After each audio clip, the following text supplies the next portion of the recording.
How much an electrician should charge for service work is vastly different than how much an electrician should charge for new construction. And it's because our businesses are just really complicated. There's a lot of driving around that we have to do. There's a lot of upkeep we have to do. We're running multiple jobs in a day, and the amount of time that we get to actually turn the screwdriver is really different than any other aspects of business.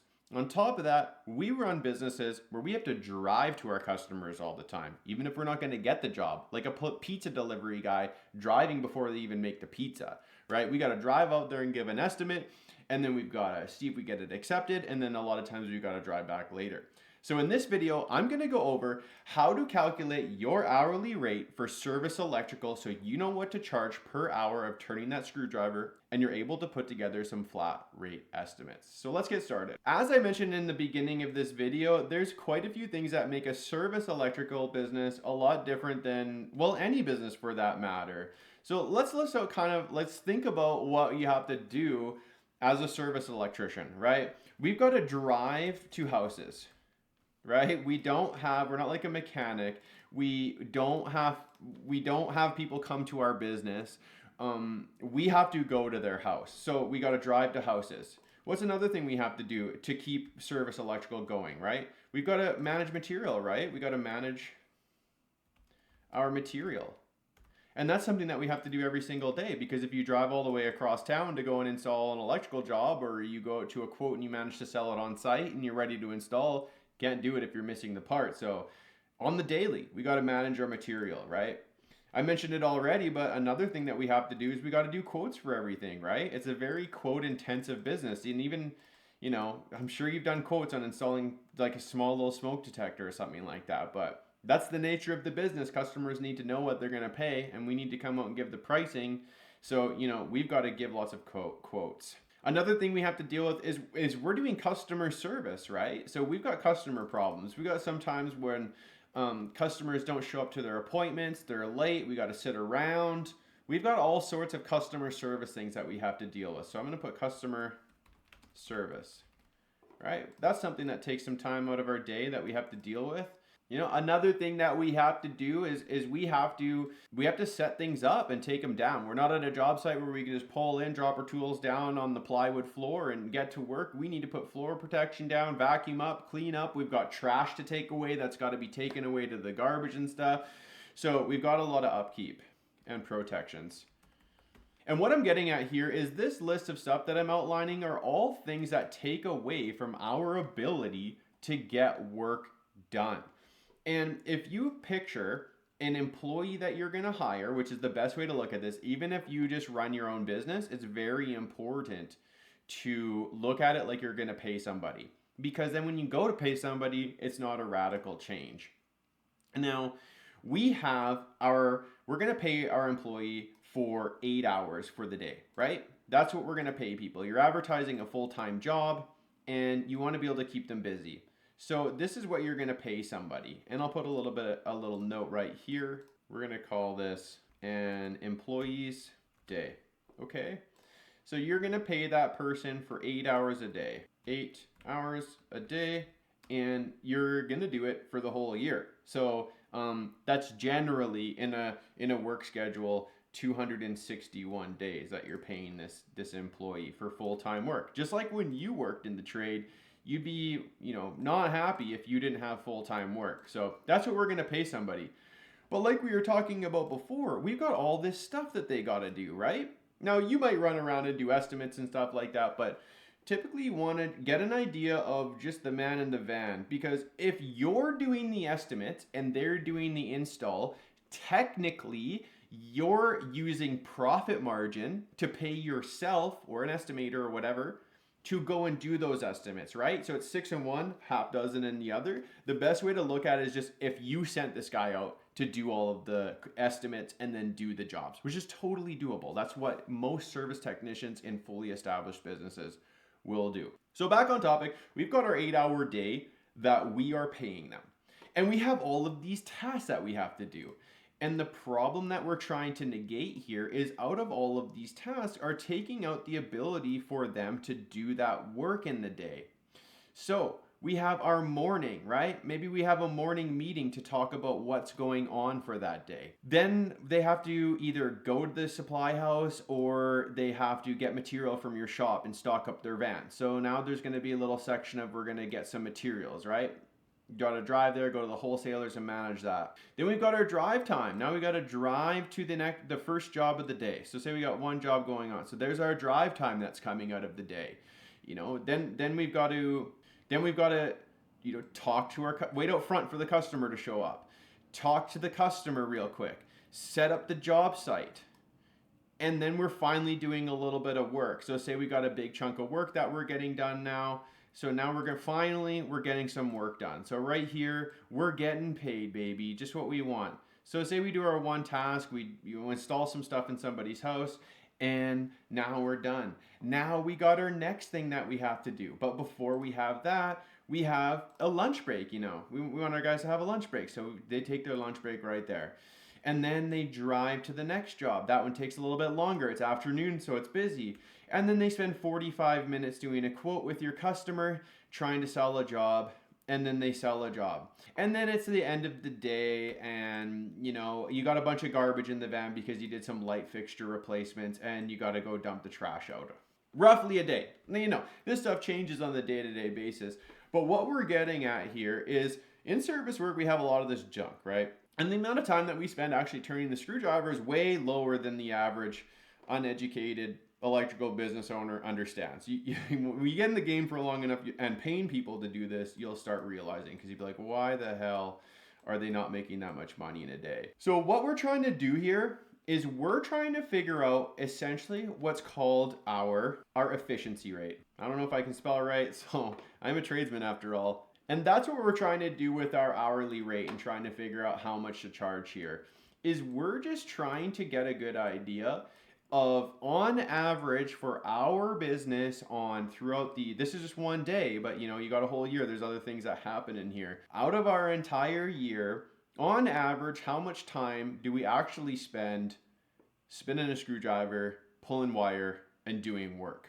Right? And the reason why that matters is because now it gives you the ability to create flat rate items that are based around installation time. This is the key to a flat rate. We're talking about hourly rate here, but this is what we're working towards. So these are services, just representing our service. So I'm just going to draw this out quick right here. And then we've got the text on the inside. So say we've got install receptacle. And then maybe this service we have right here is install 14.2 Romex. And say this one right here, maybe, we've got, this is an install receptacle, but maybe this one is install disconnect. And the goal of this is so that we can distill these services down to their installation time. This is the key right here.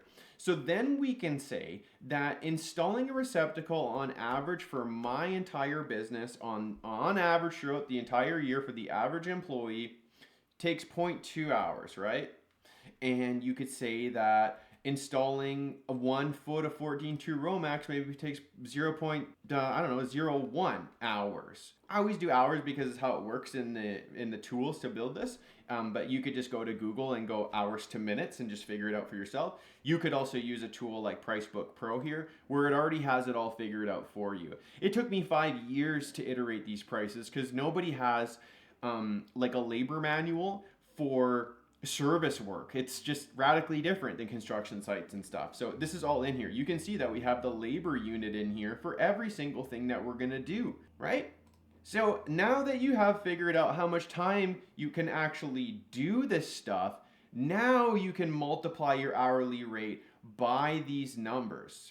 You see what I'm saying here? This is why this is so important. This is the actual gold here, is because now we don't have to guess how long something's going to take, and if we've got to go to the suppliers that day, and walking up the stairs and all that stuff, whatever it is, right?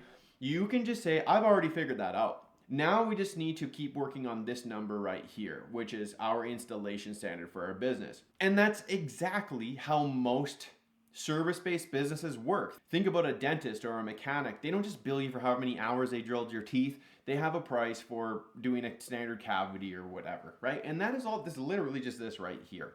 So let's get into how we actually figure this out the easy way. You could math this all out yourself. That's what I had to do back in the day. Now there's this tool here that I made for you guys to make it easy. So we've got our rate calculator right here. And this walks through everything. Now that we understand the concepts, you can start to just build this out. So for example, say we're going to pay this technician $39 an hour. And our labor burden is what we pay on top in taxes. You can Google this if you're not sure, but it ranges between 25 and 40%. So let's say 29% in this situation. It's all kind of based on how much more you pay, or not how much more you pay, but your benefits and stuff like that. Okay, and then we're gonna go down, and our business is open 8 hours a day, 5 days a week, 52 weeks a year, right? We're establishing this big rectangle right here that we originally were talking about. Out of that, we have a half an hour break that we're planning on giving our guys. And maybe you're a generous employer and you want them to have a nice coffee break too. So we're going to put our coffee break in there. Okay. Then we have our stat holidays that we take off for our business. Canada, where I'm at, it's 11. A lot of places in the States that I talked to for you guys, you participate in about 7. Figure it out for your business. Once again, we're carving out how much of what we're actually doing is out of the entire year, how many days they work, right? How many days we're actually going to pay them. So this isn't whether you pay them vacation pay or not. It's whether they take the time off. We're trying to figure out time here, not pay. So once again, we're down to vacation days. How many vacation days do you expect your team to take every single year? Maybe it's a week in the summer and a few days in the winter. So we got 10 total. Random sick days where they're not going to show up. So now we've established how many actual days of the year our employee is going to work here. So I don't know what I'm trying to show here, but now we know how big this rectangle is for our business, and it's time to start figuring out how we carve these chunks out right here. And that's where the unbillable tasks list is here. This is the gold in this thing. And if you use this tool here, this will come pre-populated for you and you can just tweak them. You don't have to remember all the things you do and come up with this all from scratch. You can just iterate on this list. So like we have picking up materials from suppliers, 0.55 hours, 5 times per week, or we could do 1 time per day, or we could do 6 times per week. I like 6 times per week because it's like every day we're going to go to the suppliers to restock in the morning to make sure we have everything. And there's like inevitably a job we go to where we get there, we're like, oh crap, I need this thing. I don't have it. I got to drive to the supplier. And just go through this list and put your own values. Now, we're talking about billable hourly rates. So the next thing we have is our profit margin on here. Now, there's a lot of misconceptions for tradespeople, especially electricians, on what profit margin you're supposed to charge. So let's go down here on this sheet right here, and I'm going to do a new headline. Okay, profit margin. So here is our scale of profit margin. Boom. This is how I look at profit margin and keep it simple. I like to keep everything I do as simple as possible. So 30 is at the bottom. 30 is considered a barely running business by like a bank, right? 30 is what a business would be set at is if, say, they're established, they've got their phone kind of ringing word of mouth, they've got their crew, they've been in business for a bunch of years, they're not looking to grow, they're just cruising. And if they're just hitting just a profit margin of 30%, then they're doing all right. It's the baseline, okay? And that's what I mean by there's a lot of misconceptions out there for tradespeople about profit, because we hear coming up through the trade that, our employer's charging 30% profit margin or whatever. But that maybe in construction is what the game they play. And in service work, it's totally different. So you don't want to shoot for here, because if you're shooting for 30 and you have shitty stuff happen, then you're going to be below 30% and you're going to have a tough time. And you'll never be able to save up a nest egg to buy that next van or have enough every month to hire the next employee or anything like that. 30% is the baseline. 90% is I don't know who can charge that. If you have some unique product or something like that. I'd be willing to say that tradespeople can't really charge 90% profit margin. But what I like to do is build up to 30, right? 30% is our baseline, and then everything we want in business is built on here. So the way I look at it is I like to plan for marketing, because if you want to grow your business, you're going to have to do marketing. Marketing for electrical businesses is really expensive. So marketing right here is going to take a big chunk. And generally, businesses that do marketing will spend about 10 to 15% on marketing. Okay, so that's our marketing. Now, if we're doing 10 to 15% right there, then instantly we have to bump this up to 45 or so, right? Or even 40%.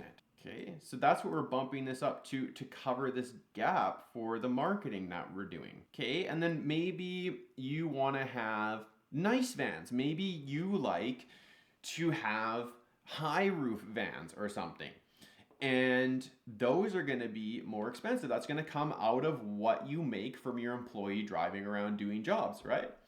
So then you got to bump this up a little bit more.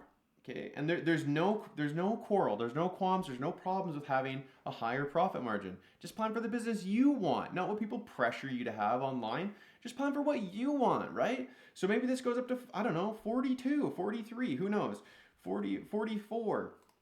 What I'm getting at is like how profit margin is a lever and what determines how much you pull on that lever, right? So now we have our van that we're planning for, like a nicer van. So it's a little bit higher than that. Say you want to have nice uniforms. That's going to bump it up a little bit more, like just a tiny bit more. Say you want to have good training, a little bit more. All these little things that you want to pepper on top of like the basic operations of like having somebody doing phones and just the basic stuff is going to add to our profit margin right here. But this is how you look at it. Over the years of doing electrical service work for myself, I've found that somewhere between 50 and 55 gives me enough money to make on these jobs to cover the crappy stuff that happens, put a little bit in the bank to hire the next guy, afford some marketing, and try to grow. So you can kind of have it hovering in there. And that's how we look at profit margin. So we're going to put in our profit margin at 50%, and then boom, we have figured out how much our hourly rate is for service electrical. We got our $39 we're paying our employee. We've got what we pay on top to the government and benefits and bonuses and signing stuff and whatever you pay on top of that. And then we've adjusted it for our efficiency rate right here. And then finally, we're adding our profit margin on top, right? So you can see how this changes as we change our profit margin for whatever you want to set it for your business. Maybe you just want a 40% profit margin. There you go. You've got a $290.59 cents per hour that you have to charge for every hour that you're literally, like we said right here, turning the screwdriver. And then you can multiply this number by these labor factors. And that's exactly, once you click here, apply. If you try out Pricebook Pro, or if you get Pricebook Pro, that is exactly what is already pre-figured out for you here in this list of services for every little thing you're gonna do. Not only is it all of the items, which is hard enough in itself to figure out, it's the labor factor, the materials, and the material markups for all of those. All right, so I hope that helps you figure out your hourly rate. If you want to use the hourly rate calculator that I was using in this tool right here to figure out your hourly rate, now that you know what goes into it, you can click on the link down below. It will get you into this app to use this completely free.